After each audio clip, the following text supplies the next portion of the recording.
Nebel, Einsamkeit, Schuld. Wenn du Silent Hill betrittst, betrittst du keine Stadt.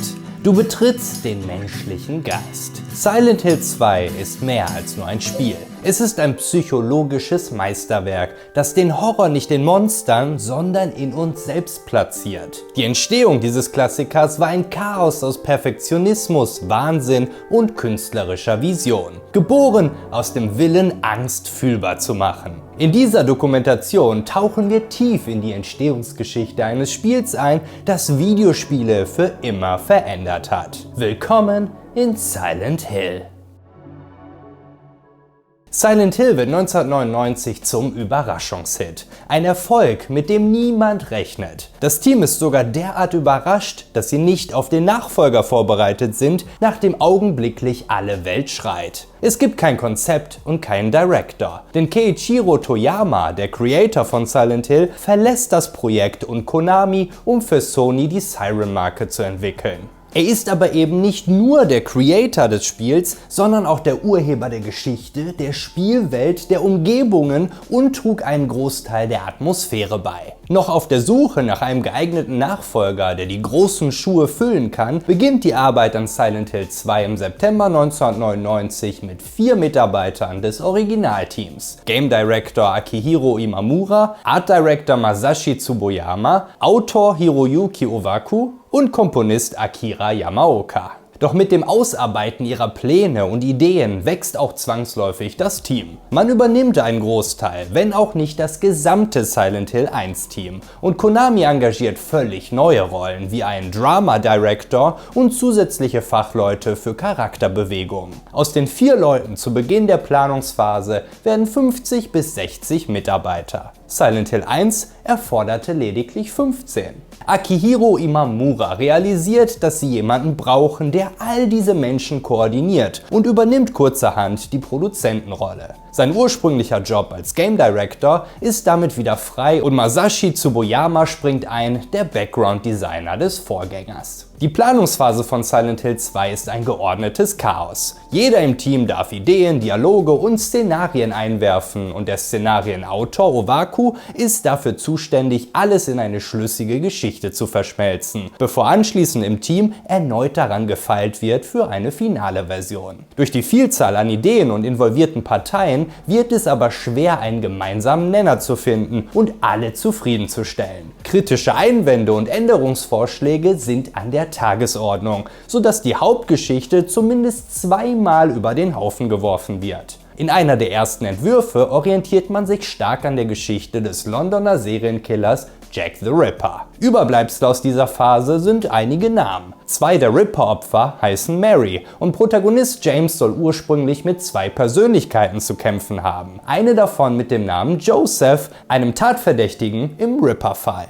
Der Name taucht weiterhin im Spiel auf in Zusammenhang mit psychisch kranken Patienten. Ein Großteil zur Geschichte steuert Character-Designer Takayoshi Sato bei, so auch die meisten Dialoge der weiblichen Charaktere und die richtungsweisende Thematik von Schuld und Sühne, auf die sich das Team letztlich einigen kann. Dieser Idee liegt das gleichnamige Buch des russischen Autoren Dostojewski zugrunde, das 1866 erschien und die menschliche Psyche sowie die Seele eines Verbrechers beleuchtet. Der verarmte Protagonist Rodion darin versucht seine Theorie zu belegen, dass moralische Grenzen für außergewöhnliche Personen nicht gelten. Selbst Mord wie den er an einer Pfandleiherin begeht, sind gerechtfertigt, wenn sie der Gesellschaft nutzen. Er wird aber schnell von Schuld übermannt, die ihn mit Fieber, Einsamkeit und Halluzinationen in den Wahnsinn treibt. Albträume plagen ihn, sein Hirn malt sich brutale, blutige Szenarien aus und er hat stundenlange Aussetzer, die er sich nicht erklären kann. Ein anderer der Charaktere im Buch wird verdächtigt, seine Frau ermordet zu haben und er wird derart von ihrem Geist gequält, dass er sich selbst von diesem Leiden erlöst. Der Protagonist hingegen beschließt die Geschichte, indem er sich stellt und nach Sibirien verbannt wird. Rodions Gegenpol Sonja überredet ihn zu dieser Handlung und begleitet ihn ins Exil, wo er durch die Liebe zu ihr beginnt, Reue zu empfinden. Das Verdrängen von Erinnerungen, überwältigende Schuldgefühle, der Wunsch nach Bestrafung, Themen von Mord, psychischem Zerfall, Inhaftierung und die Vorstellung, dass innere Verbrechen eine eigene, surreale Welt erschaffen können, sind alles Ideen aus dem Buch, die in Silent Hill 2 physische Form annehmen. Silent Hill 1's Entwicklung beginnt mit dem Entwerfen der Stadt und dem Programmieren der wichtigsten Elemente wie einer funktionierenden 3D-Engine, bevor beschlossen wird, was für eine Geschichte erzählt werden soll. Dieser beinahe nebensächliche Fokus sorgt für die traumartige und lückenhafte Geschichte des ersten Teils. In Silent Hill 2 jedoch steht das Setting bereits. Das Team weiß, wie das Spiel aussehen und funktionieren soll, vermeintlich auch, was man von einem Nachfolger erwartet. Man kann sich auf die Geschichte konzentrieren.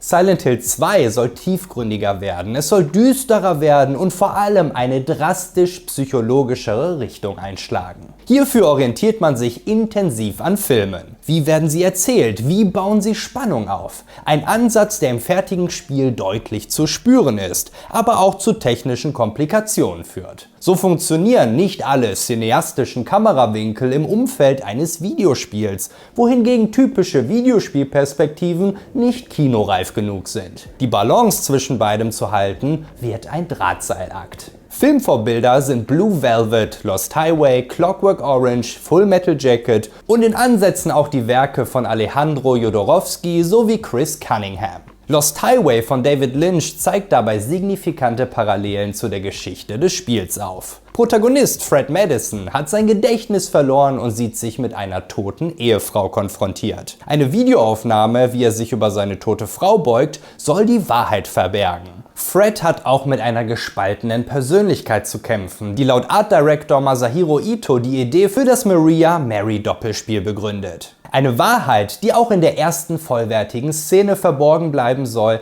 die das Team ausarbeitet. In der Gefängnisszene triezt Maria James, indem sie seine vermeintlich verstorbene Frau Mary imitiert und den Spieler mit der Frage, ob es sich letztlich vielleicht doch um ein und dieselbe Person handelt. Bewusst macht man Maria hier zum Erhalten dieser Illusion auch weniger sexy und spielt mit ihrer Stimme.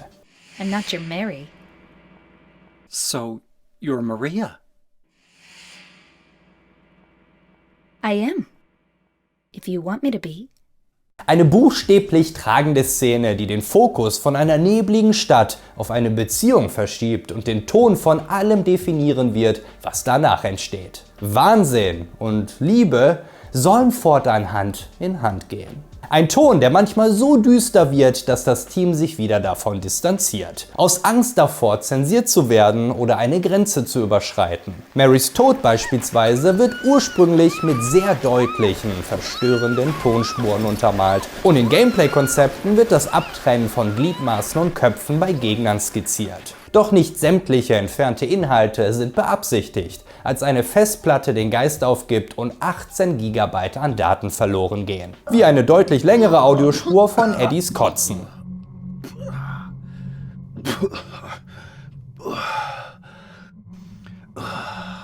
Takayoshi Sato sieht es als Zeichen und kürzt die Sequenz. Zusammen mit Szenarienautor Owatu und dem neuen Teammitglied Jeremy Blaustein, der für die Übersetzung, Motion Capture und Sprachregie zuständig ist, entsteht so letztlich die Geschichte von Silent Hill 2.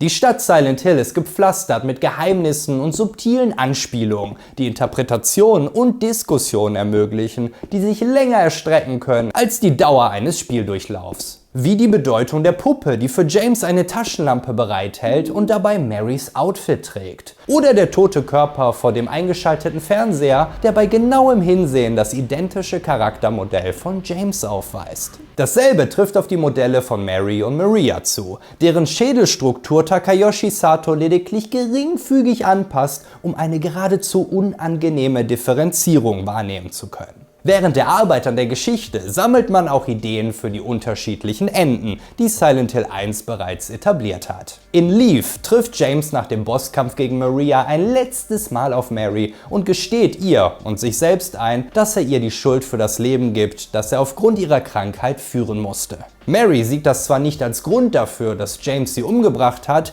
entlässt ihn aber, sodass er zusammen mit Laura Silent Hill verlassen kann. Im In-Water-Ende besteht Mary am Ende ihres Gesprächs darauf, dass James genug gelitten hat, bevor sie ein weiteres Mal vor seinen Augen stirbt. Er nimmt ihre Leiche, setzt sie in seinen Wagen und fährt mit ihr zusammen in den See hinein, um für immer vereint zu sein, weil er realisiert, dass er ohne sie nicht leben kann. Das Maria-Ende ist die einzige Möglichkeit, um Mary als finalen Boss freizuschalten. Sie vergibt James den Mord an ihr nicht und hasst ihn dafür. Nach dem Kampf taucht die ein weiteres Mal wiederbelebte Maria auf und James verlässt Silent Hill mit ihr. Kurz vor Ende der Sequenz muss Maria allerdings husten und läutet damit den verheerenden Kreislauf von Neuem ein, während James' kalte Reaktion darauf zeigt, dass er sich nicht geändert hat. Welches Ende freigeschaltet wird, bestimmen aber nicht etwa Entscheidungen im Spielverlauf, sondern eine geradezu abenteuerliche Statistik, die im Hintergrund geführt wird. So ist beispielsweise relevant, wie schnell man sich heilt, nachdem die Lebensenergie in den roten Bereich rutscht, wie viel Zeit man mit Maria verbringt, wie oft man in sie hineinläuft und vor Schaden schützt oder sogar aktiv verletzt. Die Sehnsucht nach Mary wird damit gemessen, ob man sich ihren Brief und ihr Foto im Inventar ansieht und ob man den Sterbebettdialog im Flur am Ende des Spiels durchlaufen lässt oder abbricht. Auch welche Nachrichten und Texte in der Spielwelt gelesen werden, sind relevant. Das Rebirth-Ende kann man nur in einem zweiten Durchlauf erreichen, indem man 4 erst dann auftauchende Gegenstände sammelt. Nach dem Bosskampf rudert James dann mit Marys Leiche zur Kirche der Wiedergeburt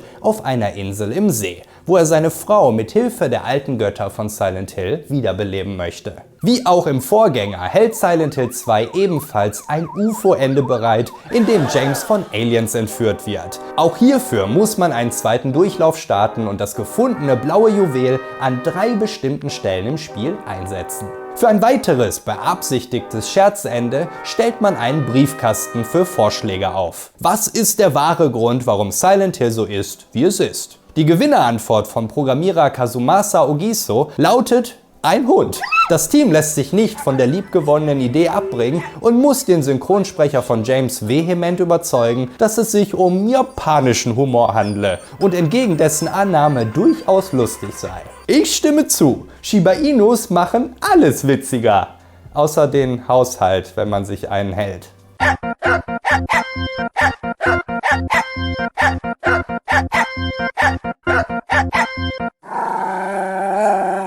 Der vom Game Director zur Produzentenrolle gewechselte Imamura Akihiro trägt zur Geschichte nicht viel bei, setzt sich aber in diversen Gameplay-Entscheidungen durch. So lässt er das kritische Feedback hinsichtlich der hohen Schwierigkeit des ersten Teils einfließen, indem er sowohl für Kämpfe als auch für Rätsel diverse Schwierigkeitsgrade zum Auswählen anbietet. Es ist eine Sache, wenn jemand nicht weiterspielen kann, weil das Game zu gruselig ist, und eine andere, wenn es daraus resultiert, dass das Gameplay oder die Rätsel zu schwer sind. Silent Hill 2 soll ein Spiel für jeden sein, speziell auch Frauen, die nicht viele Berührungen mit actionlastigen Videospielen haben. Interessant dabei ist, dass man das Spiel so nach den eigenen Stärken und Vorlieben beeinflussen kann. So lässt sich beispielsweise ein Erlebnis mit einfachen Kämpfen, aber knackigen Rätseln generieren. Die getroffene Auswahl beeinflusst beispielsweise den Schaden, den James austeilt und einsteckt, die Reaktionszeit und Häufigkeit der Gegner sowie die Häufigkeit von Items. Bei den Rätseln geben die Texte vereinfacht die Lösung quasi unverblümt aus, verstecken sie hinter Metaphern oder erfordern auf schwer sogar kulturelles Hintergrundwissen.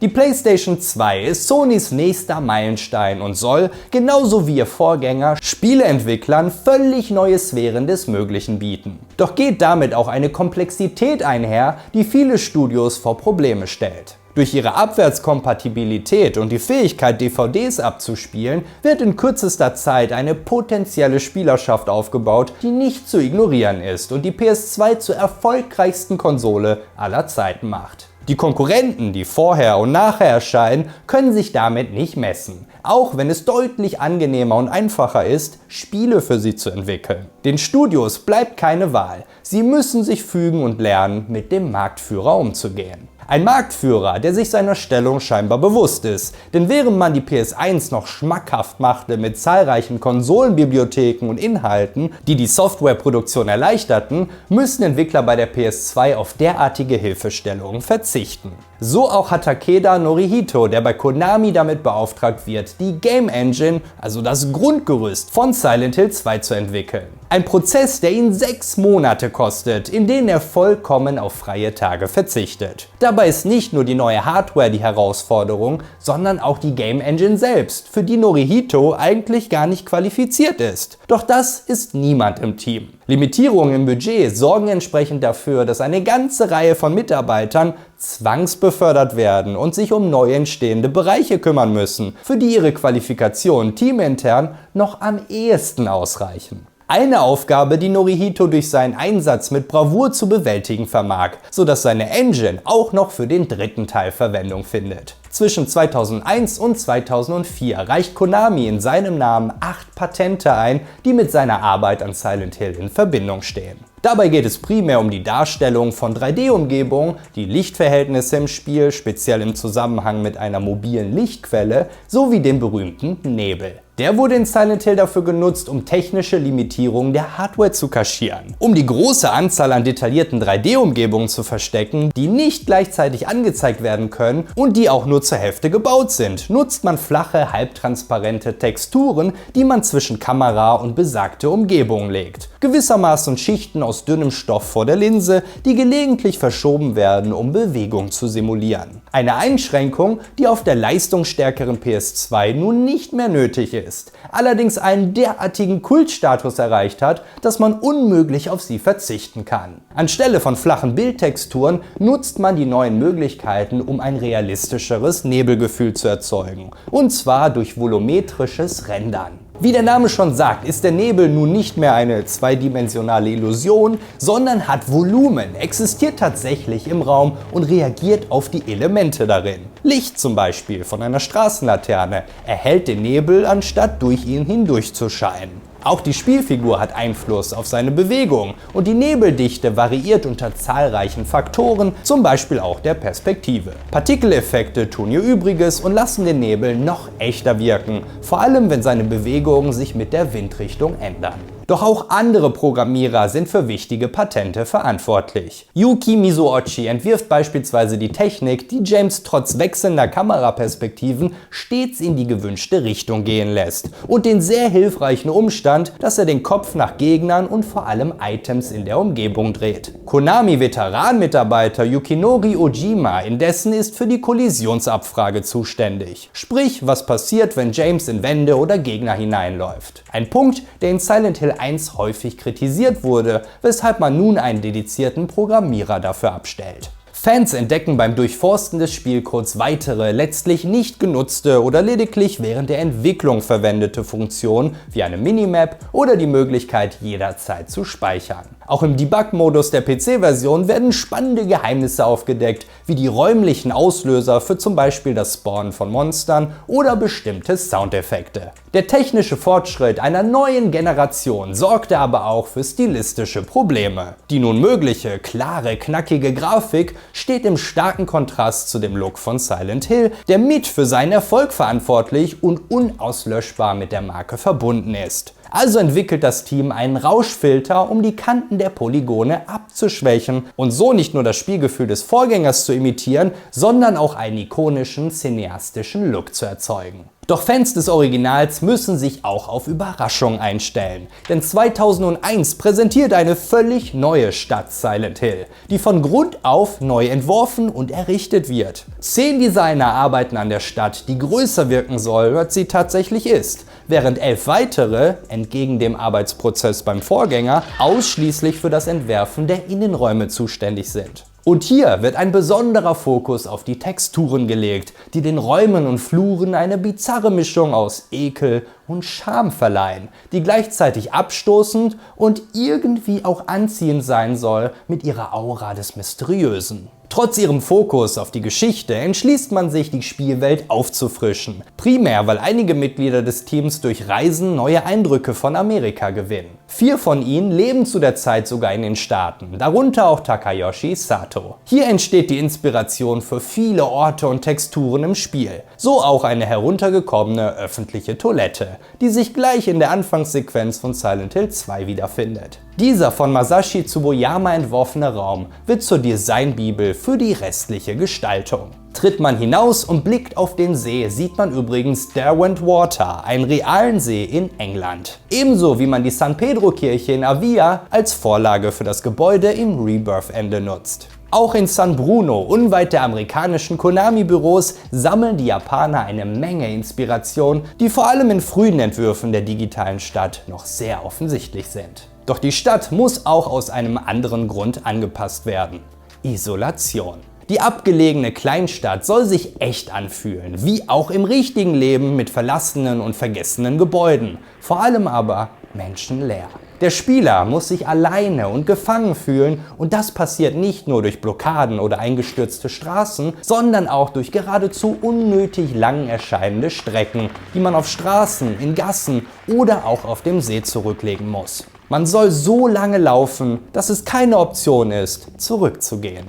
Takayoshi Satos Freigeist und sein Widersetzen gegenüber japanischen Traditionen zeigt sich aber nicht nur in seinem Umzug nach Kalifornien und seiner unter Japanern seltenen Bereitschaft, Interviews in englischer Sprache zu geben, sondern auch in der Pistole, die er Konami auf die Brust setzt. Seine Arbeit als junger Animator fällt der traditionellen japanischen Hierarchie zum Opfer, wodurch seine Vorgesetzten und Höhergestellten die Lorbeeren für die Arbeit einheimsen, die er sich in 5 harten Monaten selbst beigebracht und schließlich umgesetzt hat. Er kämpft darum, an Silent Hill arbeiten zu dürfen, aber nicht mehr zu diesen Bedingungen. Unter der Androhung, seine Expertise im noch neuen CG-Bereich für sich zu behalten, akzeptiert das Management. Allerdings unter der Bedingung, dass er für sämtliche Arbeit auf sich allein gestellt ist, wenn er die klassische Hierarchie stürzen möchte. Sato akzeptiert und setzt damit freiwillig die harten Arbeitsbedingungen fort, die erfordern, dass er nahezu 2,5 Jahre rund um die Uhr im Büro verbringt, unter seinem Tisch schläft und in 2000 Arbeitsstunden sämtliche Zwischensequenzen und Gesichtsanimationen von Hand erstellt. Eine Tortur, die Konami-CEO persönlich mit einem Preis auszeichnet, ebenso wie das japanische Kulturministerium. Seine Designs werden zu Silent Hills Aushängeschild und er, trotz seiner jungen Jahre, zu einem bekannten Namen in der Industrie. Dieser Name macht auch Silent Hill 2 zu einem völlig anderen Projekt mit größeren Freiheiten und einem verdoppelten Budget. Satos Einflüsse zeigen sich nun nicht mehr nur im Charakterdesign und in Anlehnungen an Kunst und Film, sondern auch in erstmals offenen religiösen Hinweisen wie Bibelzitaten und Anspielungen an die Schöpfungsgeschichte mit Adam und Eva, sowie einem jüdischen Schutztalisman. Doch auch ältere Kulturen finden ihren Platz in Silent Hill 2, wie die Götter der Azteken, auf deren Knochen die Stadt laut einiger Hinweise aufgebaut wurde. Sato möchte, ohne das Geheimnisvolle zu zerstören, die Lücken füllen, die der erste Teil hinterlassen hat, indem der wenig auf das Wie und Warum der Geschichte eingegangen ist. Er entwirft also eine reichhaltigere Stadtgeschichte, mitsamt historischen Ereignissen, die dort stattgefunden haben.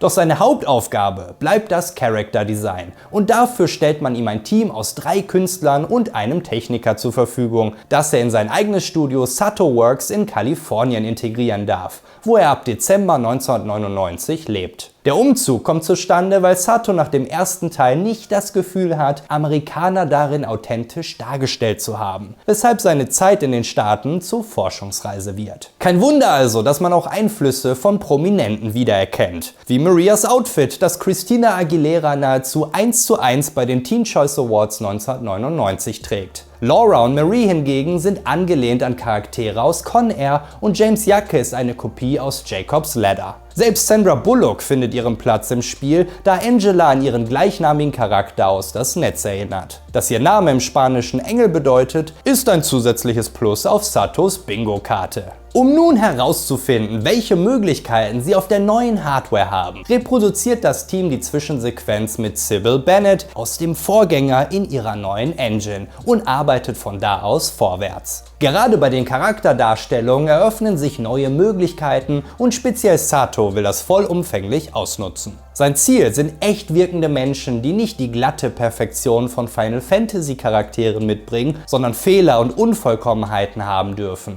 die sie nahbar und liebenswert machen, ihnen aber auch etwas unterschwellig Unangenehmes verleihen. Maria hat keinen glatten Waschbrettbauch, sondern zeigt ein wenig Speck und die Ansätze ihrer Haare lassen erkennen, dass sie länger nicht nachblondiert hat. Ihr anfängliches Design präsentiert noch mehr Sexappeal, der tiefe Ausschnitt sorgt aber für technische Probleme und sieht optisch einfach nicht gut aus. Ein Problem, das ich gerade in Japan nicht für möglich gehalten hätte. Auch in kein anderes Gesicht im Spiel fließt dermaßen viel Arbeit, denn Maria ist der ausdrucksstärkste Charakter in Silent Hill 2. Ihr Designer Takayoshi Sato verbringt Stunden vor einem Spiegel und studiert die Veränderungen im Gesicht bei verschiedenen Ausdrücken. Er imitiert auch lüsterne Lippenbewegungen, während die Kollegen im Büro stirnrunzelnd an ihm vorbeieilen. Bei diesen Übungen entdeckt er aber auch Muskelbewegungen, die die Motion-Capture-Technologie der Zeit nicht einzufangen vermag, weshalb er ein weiteres Mal auf händische Arbeit setzt, um seine Vorstellungen umzusetzen. Angelas Gesicht, dessen Bewegungen und die Schatten darauf, zum Beispiel durch den Schwarzenegger-Mund, sollen Unwohlsein hervorrufen und sie deutlich älter wirken lassen als ihre 16 Jahre. Weshalb man übrigens auch eine rund 40-Jährige als ihre Synchronsprecherin einstellt. Ebenso wie Eddies Augen, der mit seinen geweiteten, schielenden Pupillen und dem schnellen Blick den ganz richtigen Eindruck erweckt, dass mit ihm etwas nicht stimmt. Seine Rolle im Spiel kann als Verkörperung von James' gewalttätiger Seite gesehen werden. Genau wie James sich seines Problems entledigt, indem er Mary umbringt, realisiert auch Eddie, dass er die ihn terrorisierenden Mobber verstummen lassen kann, wenn er sie tötet. Sein Erscheinungsbild, glücklicherweise nicht seine wahnsinnige Persönlichkeit, wird inspiriert vom Freund eines Programmierers. Für diese ikonischen Gesichtsanimationen, besonders bei Eddie, Angela und James, zeichnet sich primär Michael Miller aus, der bei Sato Works für seinen ersten Job in der Branche eingestellt wird, nachdem er auf der Vancouver Film School Animation lernt.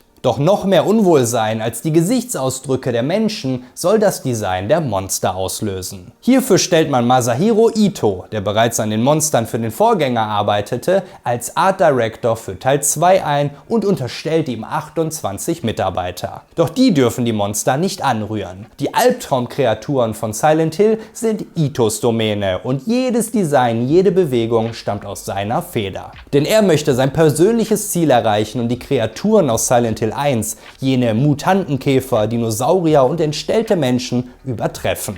Dafür sucht er sich dieses Mal ein einziges Thema aus: verzerrte Menschlichkeit. Denn in Itos Augen sind die unheimlichsten Monster die mit menschlichen Zügen, die aber das Gefühl auslösen, dass etwas mit ihnen nicht stimmt oder dass irgendetwas nicht recht zusammenpassen möchte. Was aus der Ferne, gerade im Nebel, noch wie ein anderer Mensch erscheinen mag, stellt aus der Nähe eine unangenehme Überraschung dar. Doch die Optik ist nur eine Seite der Münze, denn mit jedem Monster beginnt auch eine Geschichte im Kopf des Spielers. Was ist das für eine Kreatur? Wo kommt sie her? Und wie ist sie entstanden? War das vorher mal ein Mensch? Steckt er immer noch irgendwo da drin? Leidet er? Zu diesem Zweck beginnt das Design sämtlicher Monster in Menschenform und entfernt sich dann zunehmend davon, wenn auch das zweite Thema verdorbenes Fleisch eingearbeitet wird. Merkwürdige Bewegungen und unnatürliche Winkel der Körperteile machen schnell deutlich, dass man es hier nicht mit einem Menschen zu tun hat. Seine Arbeit wird inspiriert durch die Werke des irischen Malers Francis Bacon, der sich ebenfalls mit der Darstellung von deformierten menschlichen Körpern beschäftigt. Frei nach seinem Leitsatz: Es gibt keine vollkommene Schönheit, die nicht auch etwas Seltsames in ihren Proportionen hat. Doch keines seiner Monster soll denselben Bekanntheitsgrad erreichen wie die erste fertige Skizze für Silent Hill 2. Das Team beschließt nämlich, dass sie ein sogenanntes Chaser-Monster brauchen, das für den Spieler eine wirklich ernstzunehmende Bedrohung darstellt. Also entwirft Ito ihnen das rote Pyramidending.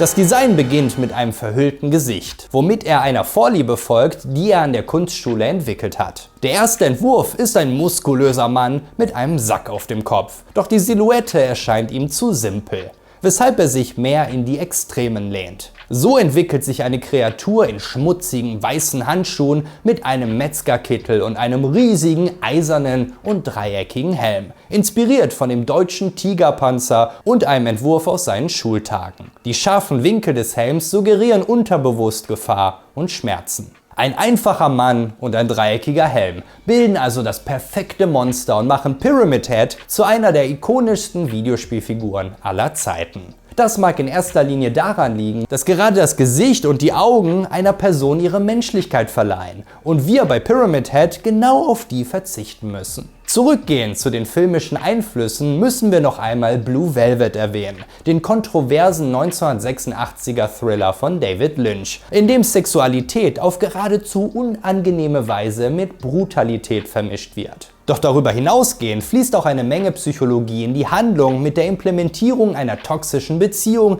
Hilflosigkeit und der Darstellung, wie Sex ein gewalttätiger Akt und ein Kontrollmittel sein kann, indem man die Person begehrt, die einem Schmerzen und Kummer zufügt. Pyramid Head vereint all diese verzerrten, beunruhigenden Gedanken in sich, was besonders deutlich wird, wenn James ihn aus dem Wandschrank heraus beobachtet, genau wie Jeffrey es in Blue Velvet tut. Die Designer distanzieren sich aber betont davon, in irgendeiner Szene gezielt Nötigung darzustellen. Tatsächlich wird sogar eine Szene entfernt, in der Pyramid Head eine Krankenschwester davonschleift, nur um diese Assoziation zu vermeiden.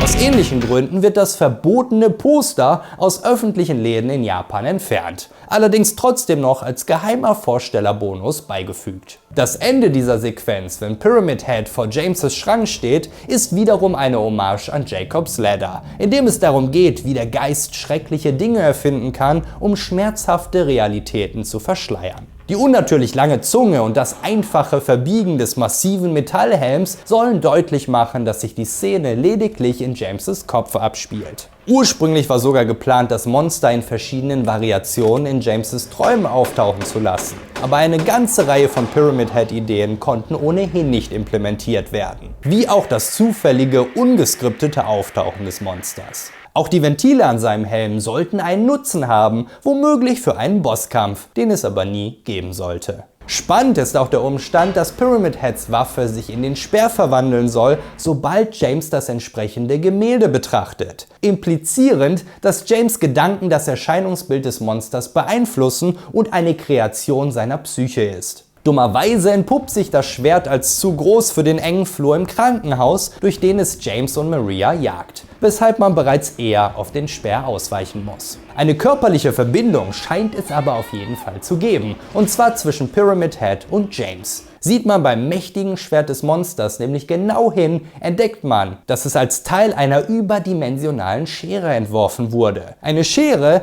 dessen anderes Teil im Labyrinth von James gefunden und sogar aufgenommen werden kann. Pyramid Head stellt James' dunkle Seite dar, die ihn jagt, um ihn zur Wahrheit zu treiben und sich schließlich opfert, als dieses Ziel erreicht ist. Speziell das Töten und Foltern der Monster durch Pyramid Head ist eine Kreation von James' Unterbewusstsein, das versucht, die Wahnvorstellung auszulöschen und ihn mit der Realität seiner Handlungen zu konfrontieren. Folglich, und auch laut Masahiro Ito, ist er also nicht wirklich ein Monster, sondern tatsächlich ein Engel, der in James' Herzen mit dessen Dämonen kämpft, die von den tatsächlichen Monstern verkörpert werden. Ito bestärkt diesen Gedanken, indem er Zeichnungen von anderen Pyramid Heads als eben solche verteidigt. Sie seien nicht das rote Pyramidending aus Silent Hill 2. Pyramid Head, den ich jetzt aber trotzdem weiter so nenne, verzeiht mir, entsteht letztlich in 5 Wochen. Eine für das Konzept, 2 für das Polygonmodell und die Texturen sowie 2 weitere für seine Animation. Die Szene mit den Schaufensterpuppen alleine dauert einen vollen Tag, denn im Gegensatz zu den menschlichen Charakteren fehlt das Budget fürs Motion Capturing der Monster, sodass Ito die gesamte Arbeit mühsam von Hand erledigen muss. Er übernimmt übrigens auch die Bewegungsanimationen von Hund Mira aus dem Scherzende. Für Pyramid Heads Inkludierung im Spiel muss Ito allerdings hart kämpfen, da sowohl das Team als auch Konamis Management nicht begeistert vom Design sind, das ihnen zu Avantgarde für ein japanisches Publikum erscheint. Gewissermaßen sollen sie recht behalten, da die Reaktion im Land, wenn auch auf das gesamte Spiel, überraschend negativ ausfällt. Erst mit verstreichender Zeit nimmt Silent Hill 2 Fahrt auf, wird zum Kulthit und mit ihm auch Pyramid Head oder Sankaku-san, Herr Dreieck. Kein Wunder also, dass Fans sowie Konami die Kultfigur so häufig wie nur irgend möglich wiedersehen wollen. Ito geht sogar so weit zu behaupten, dass er befürchtet, der Publisher könnte ein neues Silent Hill-Konzept ablehnen, wenn es auf Pyramid Head verzichten sollte. Fortan ist die Kreatur das Sinnbild für den Erfolg der Marke.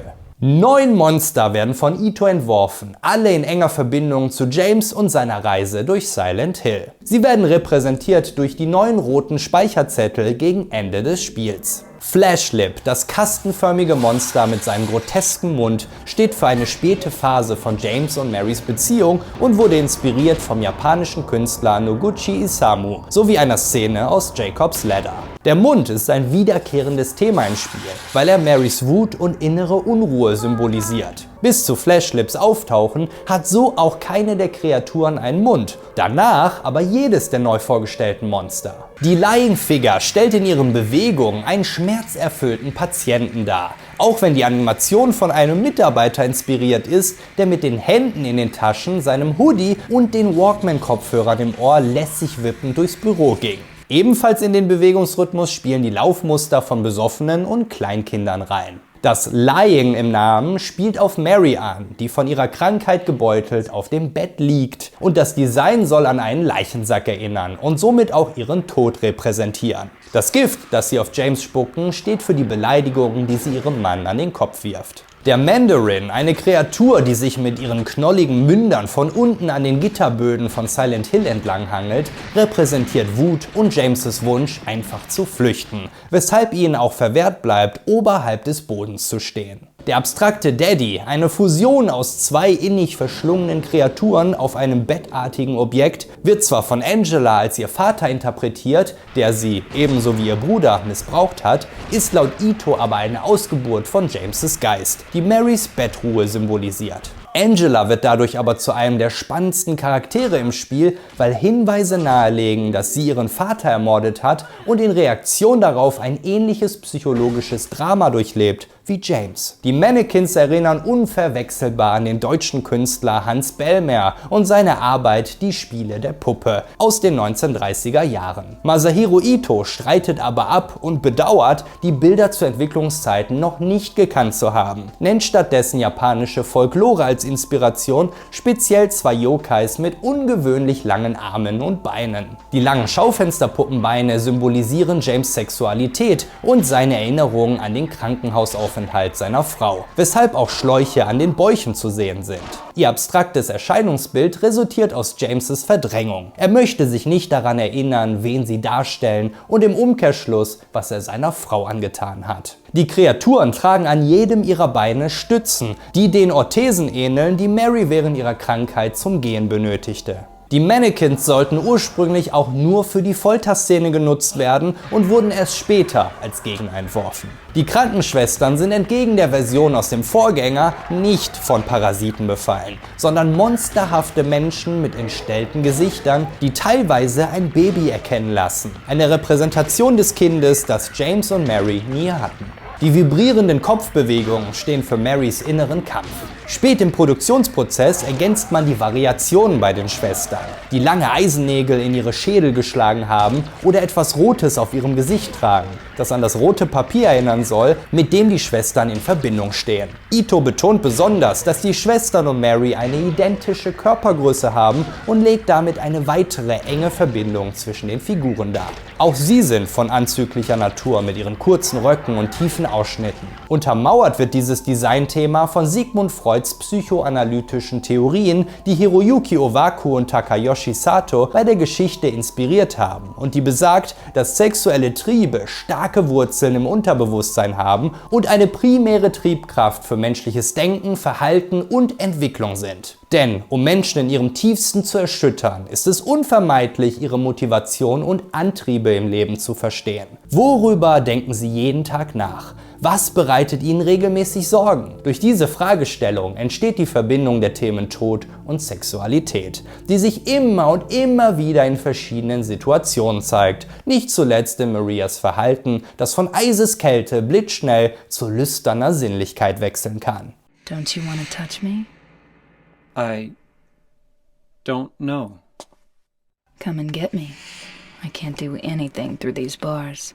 Ursprünglich sollten die Schwestern aufgeblasene Köpfe mit dünner Haut bekommen. die beim Schießen zerplatzen. Doch das ließ sich technisch, zumindest mit den gegebenen Ressourcen und Zeitbeschränkungen, nicht umsetzen. Ebenso verzichtet man auf den Infusionsständer, den sie als Waffe benutzen sollten. Mary selbst ist das letzte Monster und der finale Boss für das Maria-Ending, der wieder in einem bettartigen Gestell hängt, während er ein Outfit trägt, das an die Kutte einer Nonne erinnert.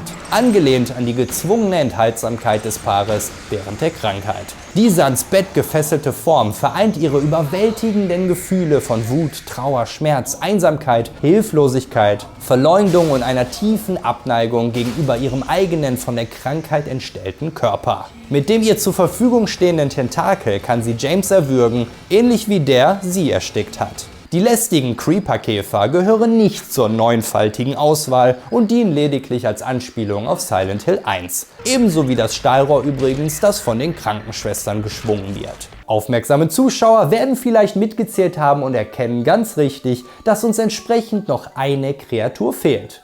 Und das ist Maria. Maria ist eine weitere Manifestation von James' wahnhafter Fantasie, weshalb sie auch mehrfach dem Tod trotzt und James' verzerrte Wahrnehmung in Frage stellt, ob der Tod tatsächlich stattgefunden hat oder nicht. Der Titel ihres eigenen Kapitels, Born from a Wish, impliziert, dass sie ein Konstrukt von James' Verlangen ist. Entweder danach seine verstorbene Frau wiederzusehen oder eine Frau zu finden, die all das repräsentiert, das Marys Krankheit ihm genommen hatte. Ihre Erinnerungen an James, bevor sie ihn überhaupt trifft, unterstreichen das. Oder die Möglichkeit, dass James sich auf der Suche nach Erlösung in einer Zeitschleife befindet und diese Maria nichts weiter als ein Neustart des Charakters für den nächsten Durchlauf ist. Damit in Zusammenhang könnte auch die Anfangsszene stehen, in der James im Spiegel verloren wirkt. Fast so, als hätte er bereits eine niederschlagende Reise hinter sich und nach der Erkenntnis sucht, ob er zurück in der Realität ist oder nicht. Das würde auch erklären, warum man den Körper eines anderen James im Spiel finden kann. Wer nach einer anderen Erklärung für James' emotionalen Zustand zu Beginn des Spiels sucht, kann sich auch den Fans anschließen, die fest davon ausgehen, dass Marys Tod nicht etwa 3 Jahre her ist, sondern unmittelbar vor der Handlung von Silent Hill 2 stattgefunden hat. So unmittelbar davor, dass James ihre Leiche noch im Kofferraum oder auf dem Rücksitz des Wagens hat, was das In-Water-Ende auch sinnvoller zusammensetzt, indem er vermeintlich mit ihrem Körper in den See hineinfährt. Without you, Mary, I've got nothing.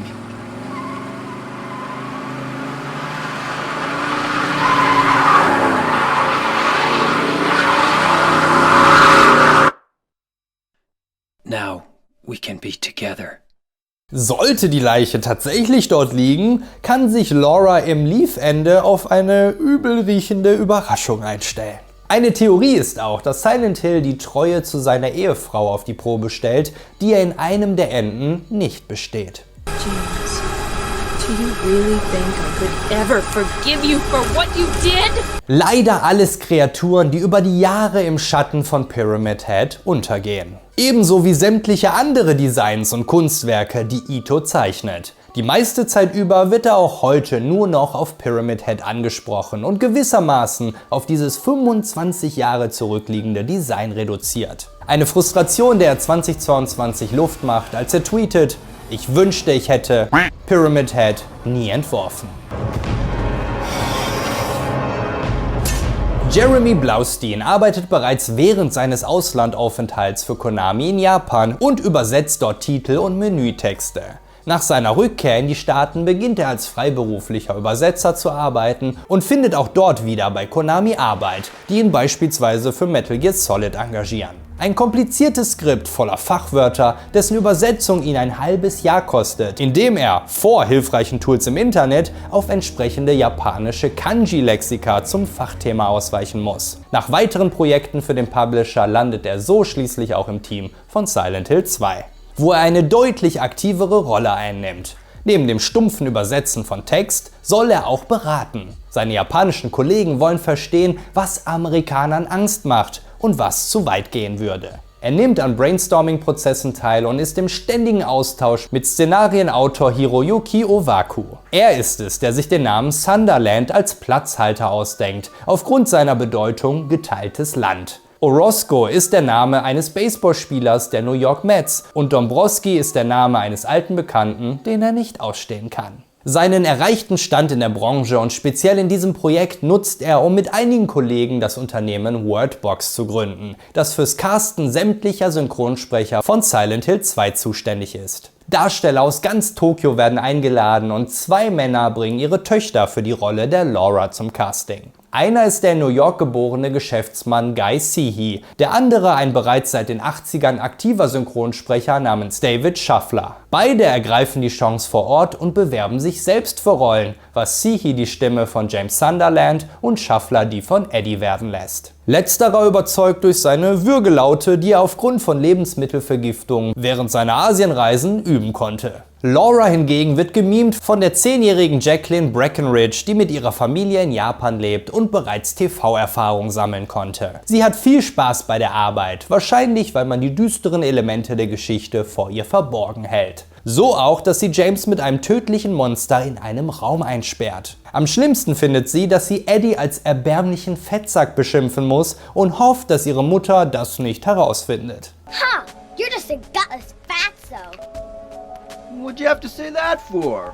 Dass Seeheys Tochter die Rolle nicht bekommt, fragt er sie zunächst um Erlaubnis, bevor er für James zusagt. Erstmalig für eine aufwendige Produktion wie diese finden die Motion Capturing Aufnahmen synchron mit sämtlichen Darstellern zusammen statt, was das Einsprechen der Dialoge und ihre Dynamik natürlicher macht. 4 Tage lang werden die Stimmen eingesprochen. 4 Monate hingegen dauert es, um die nötigen Bewegungen aufzunehmen. Über mehrere Tage hinweg hat Seehey keine andere Aufgabe, als zu simulieren, wie er geht, läuft, schlägt, geschlagen wird und stirbt. Die Rolle der Angela geht an die australische Englischlehrerin Donna Burke, die nach Japan kommt, um an ihrem Traum als Sängerin zu arbeiten. Ihr Einstieg ins Videospielgeschäft ebnet ihr auch den Weg, um die Titellieder für Metal Gear Solid Peace Walker sowie The Phantom Pain singen zu dürfen. But I'm still standing, motionless. Mary sowie Maria werden gespielt von Monica Taylor Horgan, einer professionellen Synchronsprecherin, die bereits seit über 4 Jahren in Tokio lebt und arbeitet. Sie bevorzugt die Rolle der Maria, die mit ihrer verführerischen Natur beim Spielen mehr Spaß macht, während Marys Gebrechlichkeit eine größere Herausforderung darstellt. Und doch braucht sie lediglich einen einzigen Anlauf für das ikonische Vorlesen des Briefs am Spielende, der für viele Spieler, vor allem wegen ihrer Stimme, der emotionale Höhepunkt des Games ist. When I first learned that I was going to die, I just didn't want to accept it. I was so angry all the time, and I struck out at everyone I loved most. Especially you, James. Jeremy Blaustein ist nicht die gesamten 4 Monate vor Ort, macht es sich aber zur Aufgabe, sämtlichen Sessions beizuwohnen, die Text beinhalten. Für die Treppenszene mit Angela springt er sogar als James ein. Das Flüstern übrigens, das man im Zimmer 209 des Blue Creek Apartment Gebäudes hören kann, ist nichts weiter als Nonsens eines Darstellers, der in eine Schleife geschaltet wird.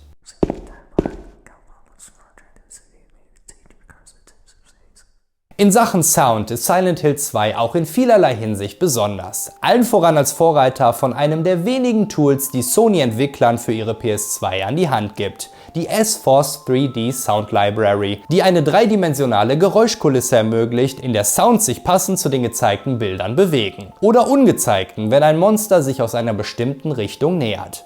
Ein revolutionäres Werkzeug, das Silent Hill 2 voll und ganz zu seinen Zwecken ausnutzt. Sound Director Akira Yamaoka ist verantwortlich für die Geräusche und die Musik im Spiel. Sein Soundtrack ist gänzlich instrumental und die einzige Ausnahme bildet der Song The Reverse Will, der während des Rebirth-Endes spielt. Rebirth, also Wiedergeburt, und Reverse, zu Deutsch rückwärts, werden im Japanischen mit demselben Wort ausgedrückt. Verständlich wird der von der Laura-Darstellerin Jacqueline Breckenridge gesungene Text nur beim Rückwärtsabspielen und enthüllt damit das Gebet Now I lay me down to sleep.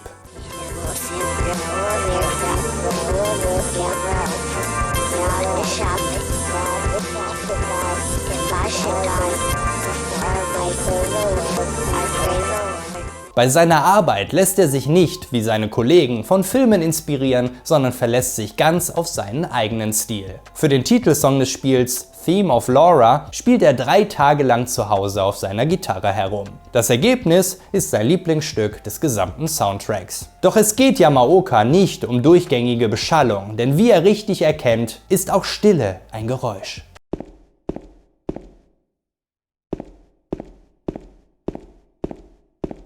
Für einige Passagen verzichtet er bewusst auf eine musikalische Untermalung oder Hintergrundgeräusche und lässt den Spieler mit James' Schritten allein, weshalb er für die auch über 100 Variationen erstellt, um auffällige Wiederholungen zu vermeiden. Überhaupt entwirft er rund 50 verschiedene Soundeffekte mit variierenden Nuancen, stets darauf bedacht, den Spieler mit etwas Neuem, Unerwartetem zu überraschen. Er empfindet die durch Resident Evil etablierten Sounds als inzwischen zu festgebrannt in unseren Gehörgängen, sodass sie ihre Besonderheit verloren haben. Die Geräusche eines Spiels müssen unter die Haut gehen. Buchstäblich, denn Yamaokas Ziel ist es, damit eine physische Reaktion beim Spieler auszulösen.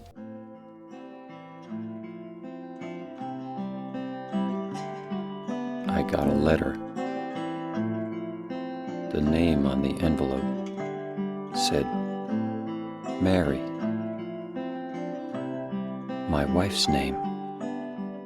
Inmitten des Entwicklungsprozesses von Silent Hill 2 entsteht ein weiteres Projekt, Silent Hill X genannt. Schnell wird klar, dass es sich dabei um einen Port handeln soll. Im November 2001 steigt Microsoft mit ihrer Xbox in den Konsolenkrieg ein und Konamis Nebenprojekt ist geplant als einer der Launch-Titel. Das klappt allerdings nur für Japan mit dem verzögerten Release dort im Februar 2002. Denn für die westliche Veröffentlichung im November des Vorjahres ist Konami gut einen Monat zu spät dran. Neben dem Port des PS2-Spiels wird die Xbox-Version noch um das zusätzliche Szenario Born from a Wish ergänzt, in dem man Maria unmittelbar vor ihrem Zusammentreffen mit James spielt. Ein Szenario, das es schließlich auch mit dem Director's Cut auf die PS2 schafft. Nach seinem Release entpuppt sich Silent Hill 2 als kommerzieller Erfolg. Allerdings nicht annähernd auf dem Level, mit dem man bei Konami gerechnet hatte. Die geradezu explosiven, überraschenden Verkaufszahlen des Vorgängers hatten immense Erwartungen geschürt und größere Budgets ermöglicht. Konami veröffentlicht nach einem Jahr Zahlen, die von rund 1 Million verkauften Einheiten sprechen. Die meisten davon in den Vereinigten Staaten, dicht gefolgt von Europa. Gerade im Ursprungsland Japan hingegen erreicht es keinen Meilenstein.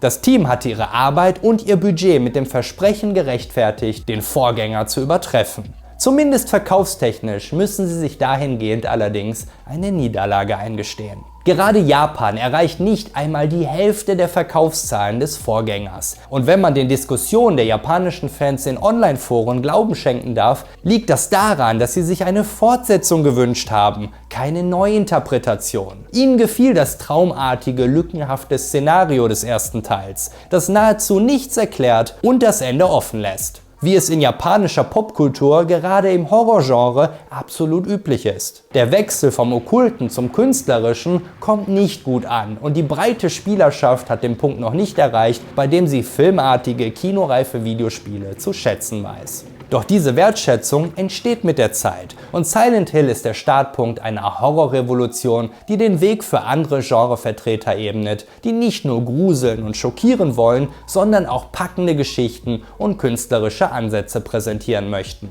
Das Team bei Konami jedenfalls muss bei Null anfangen und nach einem anderen Ansatz suchen. Doch nicht, bevor zahlreiche Mitglieder des hoffnungsvoll aufgestockten Teams gehen müssen. Darunter auch Takayoshi Sato, der weder mit seinem Vorschlag für ein Silent Hill 3 noch für ein Frogger-Spiel überzeugen kann. Silent Hill 2 ist mehr als nur ein bahnbrechendes Horrorspiel. Es ist eine tiefgründige und ebenso furchtbare Liebesgeschichte, inszeniert von einem großartigen, hingebungsvollen Team, gesteuert von den Alchemisten der Emotionen, Imamura Akihiro, Takayoshi Sato und Akira Yamaoka. Sie verstehen, dass Horror über Blut, Gedärme und Jumpscares hinausgeht. Dass Stille und Isolation beklemmendere Gefühle auslösen können, als von blutrünstigen Monstern umzingelt zu werden. Dass der gewisse Grad an Menschlichkeit in eben denen für einen Grusel sorgt, den keine vollkommen abstrakte Kreatur imitieren kann. Dass Angst durch das entsteht, das man nicht sehen kann,